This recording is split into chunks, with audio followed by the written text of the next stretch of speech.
Здравейте, хора! Днеска имаме едни бомбони, за съжаление Алекс не може да участва, защото е на лагер. Но вижте какви бомбони сега ще пробваме с Франси и Сашо.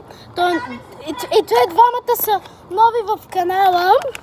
Тук вика на някакъв друг Алекс Коко.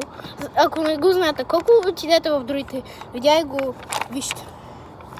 Дайте да го отворим. Това мирише на истински греб. Бате, това си едно брано от гората.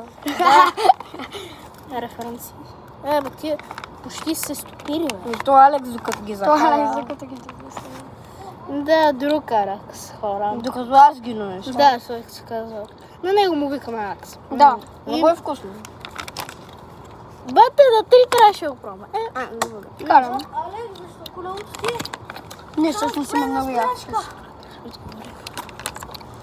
Много яко вкусно, между другото. Бате се едно някой ден отишъл в гората и почнал да ги... Само сложил някакви подсъдители. Тук хора, колко вика нещо на Алекс, но ние снимаме видео. Защото колко се преби с моето колело и затова.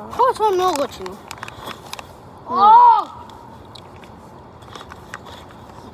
За жалост Алекс не е тук, защото той е на лагер по Акидо, ако и няма да може да ги опита. Да. Кой бията, брат? Аре, ето го Коко.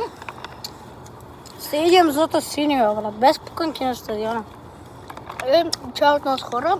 Чао. Франси, Само ЦСКА! Само ЦСКА! Аре, чао от нас, хора.